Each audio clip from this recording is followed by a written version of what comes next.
Body के different parts में loose skin दिखना ये कई लोगों के लिए आम बात होती है, पर इसका अपीयरेंस उन्हीं लोगों के लिए चिंता की बात हो जाती है, क्योंकि लूज स्किन ये एक एजिंग की साइन है जो हमें पसंद नहीं आती है। पर अब इसकी चिंता क्यों करना जब इसका इलाज पॉसिबल है।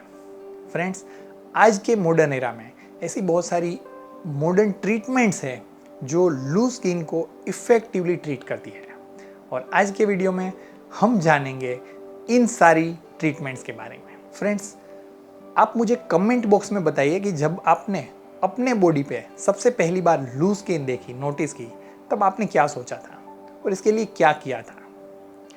मैं मेरी प्रैक्टिस में रूटीनली ये देखता हूँ कि मेरे पास ऐसे बहुत लोग आते हैं और वो बताते हैं कि उन्होंने एक्सरसाइज शुरू की और सोचा कि एक्सरसाइज से स्किन टाइटनेस मिलेगी। फ्रेंड्स, अगर हम साइंटिफिकली देखें तो कोई भी एक्सरसाइज स्किन को सिग्निफिकेंट टाइटनेस देने में इफेक्टिव नहीं होती है, और इसीलिए इसके लिए बहुत सारी ट्रीटमेंट्स डिज़ाइन की गई है जो मोनोथेरापी के रूप में या कॉम्बिनेशन थेरापी में यूज़ करने से हमें अच्छी स्किन टाइटनेस मिल सकती है। और इसमें जो सबसे सिंपलेस्ट ट्रीटमेंट है वो है लोकल एप्लीकेशन या topical application, creams and lotions. इसकी अच्छी बात यह है कि ये बहुत ही सिंपल और कन्वीनियंट टूल है यूज़ करने के लिए, जिसके लिए आपको कहीं पे भी जाने की ज़रूरत नहीं है और घर बैठे या तो ऑफिस में अपने रूटीन में ही इसे आप यूज़ कर सकते हैं।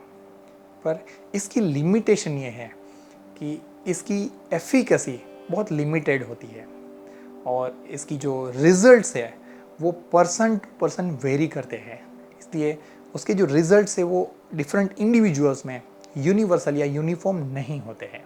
इसलिए यूजुअली इसे मोनोथेरापी के रूप में हम यूज़ नहीं कर सकते हैं और as a part of combination therapy हम इसे यूज़ कर सकते हैं। सेकंड मोडालिटी जो लूज स्किन को करेक्ट करने के लिए यूज़ की जाती है वो है नॉन सर्जिकल ट्रीटमेंट्स, जिसमें ऐसे कुछ एनर्जी बेस्ड डिवाइस है, जैसे कि रेडियो फ्रीक्वेंसी डिवाइस है, लेज़र डिवाइस है, अल्ट्रासोनिक डिवाइस है, जो यूज़ किए जाते हैं। और ये एनर्जी बेस्ड डिवाइस स्किन में पर्टिकुलर टाइप की एनर्जी डिलीवर करते हैं और उसे सटल हीटिंग करते हैं, जिससे स्किन में कोलेजन प्रोडक्शन या कोलेजन फॉर्मेशन बढ़ता है, जो अल्टीमेटली स्किन को टाइटनेस देता है। इसकी अच्छी बात यह है कि इसमें डाउन टाइम है वो कोई भी सर्जिकल मोडालिटीज़ के कंपैरिजन में कम होता है, पर इसकी एक लिमिटेशन ये है कि इसके रिजल्ट्स है वो माइनर होते हैं, कंपैरेटिवली कम होते हैं, और साथ में इसके लिए आपको मल्टीपल सीटिंग्स करने की ज़रूरत पड़ती है।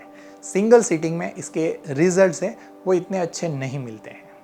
Third and most powerful modalities जो बॉडी में लूज स्किन को करेक्ट करने के लिए यूज़ की जाती है वो है सर्जिकल मोडालिटीज़, जिसमें अलग अलग बॉडी पार्ट्स में जो भी लूज स्किन है उसे कम्प्लीटली रिमूव किया जाता है और बाकी की स्किन को प्लास्टिक सर्जरी के द्वारा स्टिच करके उसे परफेक्ट शेप दिया जाता है।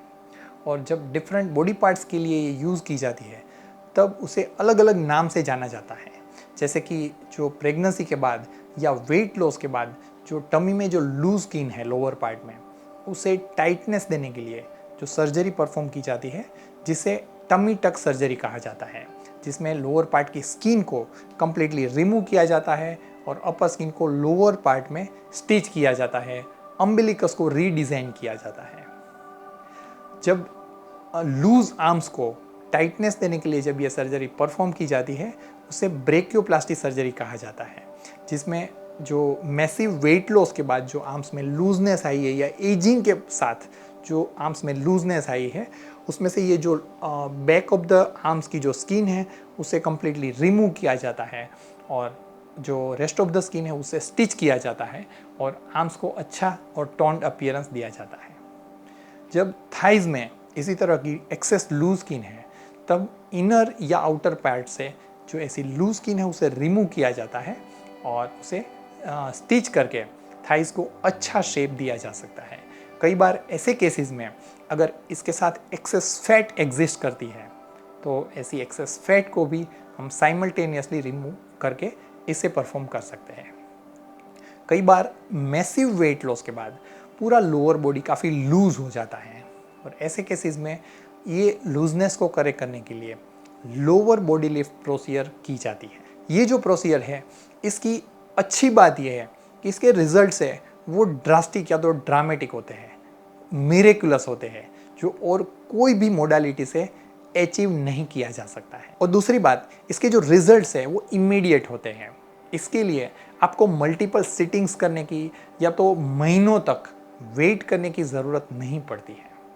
लेकिन इसकी एक लिमिटेशन ये है कि इसका जो डाउन टाइम है वो ज़्यादा होता है। इसके लिए जब भी आप ये प्रोसीजर परफॉर्म करवाते हैं तब आपको इसमें कुछ रिकवरी टाइम है जो देना ज़रूरी बनता है। और ऑफ कोर्स ये एक सर्जिकल प्रोसीजर है, तो इसमें कुछ माइनर रिस्क जो या तो नेग्लिजिबल रिस्क जो इन्वॉल्व है उसे भी आपको कंसिडर करना ज़रूरी होता है। तो फ्रेंड्स, अगर आपको एजिंग की वजह से, प्रेगनेंसी की वजह से या तो वेट लॉस की वजह से बॉडी के कोई भी पार्ट में लूज स्किन का प्रॉब्लम है, और अगर आप अभी तक इस गलतफहमी में थे कि आप एक्सरसाइज करेंगे और आप लूज स्किन को करेक्ट कर पाएंगे, तो इस गलतफहमी से बाहर आ जाइए और इसे साइंटिफिक अप्रोच से देखना शुरू कीजिए। साइंटिफिकली एक्सरसाइज डेफिनेटली आपके मसल्स को टाइटनेस देती है, टोन करती है, पर वो आपकी स्किन को टाइटनेस नहीं देती है। और उसके लिए बहुत सारी साइंटिफिक ट्रीटमेंट्स है जो डिज़ाइन की गई है। उसमें से मोनोथेरापी में या कॉम्बिनेशन थेरापी में उसे एडॉप्ट करके आप अच्छी स्किन टाइटनेस और बॉडी शेप पा सकते हैं।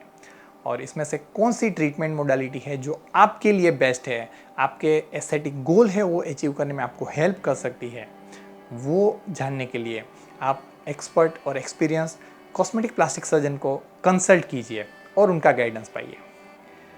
आई एम डॉक्टर सिद्धार्थ सखिया, board certified cosmetic plastic surgeon and director of Celebri Aesthetics. Thank you for watching this video. Stay tuned till next video. Take care. Bye bye. Jai Hind.